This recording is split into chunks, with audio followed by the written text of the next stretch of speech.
Kirsten is a child who is full of life.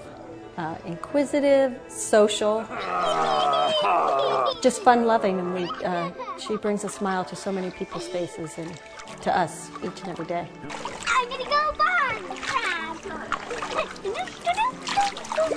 Well, it was in December when we had noticed that there was just 1 week where she just kind of laid on the couch, and it was so unusual for her. She no longer wanted to go to preschool. She wasn't interested in dance. Where she used to run around the house with endless energy, she would run around and have to sit down, kind of catch her breath. And then she became very pale and started taking many more naps. 1, 2, 3. Both of us had said, we really need to get her into the doctor.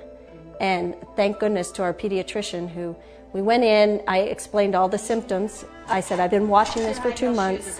I said, this really is not our daughter. I said, there's something else going on. And she listened and she said, well, let's do some blood work. Kurt took her to get blood work done. And on Monday they had called to say her counts were low, but we want to have the test redone.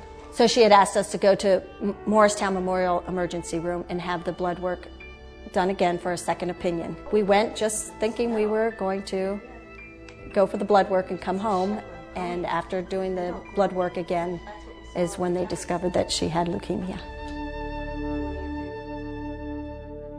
Today in the United States, the statistics are that we see about 20,000 young adults and children in pediatrics will be diagnosed in the United States on a yearly basis.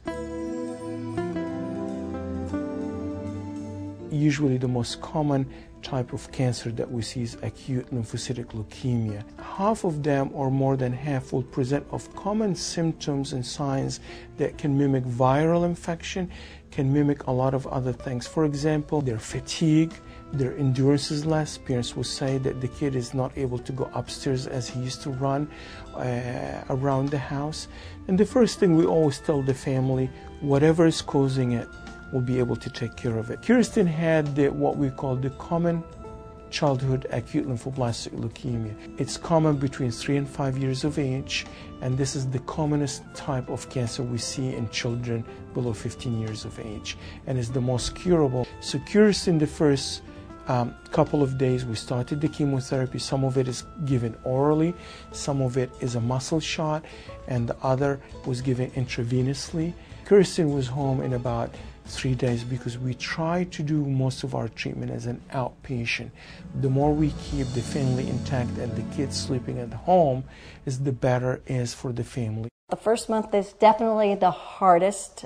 You are, at that point, you're processing the fact that your child has leukemia, and you're trying to learn all the medicines and how is this going to affect our life on a day-to-day basis. And they also put her on a steroid called Decadron. But you also see how that medicine affects your child. And that's the first sign of just, going, wow, this is not fun for them. She gained 10 pounds in a 2-week period. Basically was on all fours trying to get up the steps. No interest in activity, just sitting around and talking. To put that in perspective for you, 10 pounds doesn't sound like a lot, but that was 20 to 25% of her body weight in a 2-week time frame. If they are under 10 years of age, then they respond to the treatment much easier. Girls, in Kirsten's case, it's going to be 2.5 years that she's undergoing treatments or therapy associated with leukemia. Boys, it's 3.5 years. Because for some reason girls just respond to it better than boys do, or quicker. Since the initial bad news, everything since then has been very good. Mommy, where does this go? I bet Miss Trisha will let you push the buttons. She's inquisitive. I mean, she wants to know, what are we doing today, Mom? Are they just doing my counts, or am I going under? Yes. Are they going to do my counts in a little while? Yes. Now? In a few minutes, when Miss Eileen or Gina come in, or Trish, when they come in. Will it sting a little bit? You tell me, does it sting when you have the magic cream? Her first stay in the hospital was a week. It was the beginning of her treatment, and you ask, what happens? Part of you is still in shock. She's having many new procedures going under with the anesthesiologist, and some of it is very much a blur that first week. She has a team of 4 doctors. They were fantastic, and like I say, keeping us informed as to what was going to occur and why. And they also had social workers. They had 2 social workers that would come in, would explain things to Kirsten at her level. Just to dissipate some of the anxiety, that really is what the goal is, to help them attempt to reach some semblance of normalcy as their child undergoes treatment. Do you think you're going to take my job over soon? Mm-hmm. That would be fun. Would you like to be the boss, or would you like Once to be we the make the diagnosis, we sit with the family and we talk about what is the diagnosis, what does it mean, why do we have to treat it, which means the prognosis. We also give them the treatment options. We also go through the side effects of the treatment, whether it's chemotherapy only or radiation therapy, and what to expect as side effects of the treatment during the treatment. What are the immediate side effects?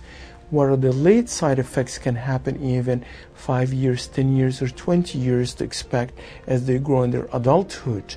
So the treatment depends on the type of cancer, it depends on the stage.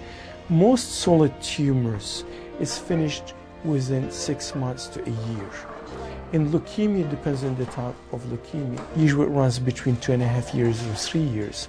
If it's the acute myelogenous leukemia, which is the common type in adults, usually is within 6 months they finish the treatment.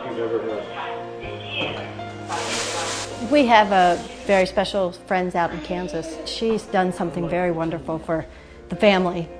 Herself and another friend together have come up with 50 people in the United States to pray for Kirsten. She sent an angel to each of those families that they have decorated and are mailing to Kirsten for her prayer angels. It's just been an amazing thing. A couple of weeks ago, the family had the good news when we did day number 29 from the start of treatment. She went in a complete remission of her leukemia, so she's doing great.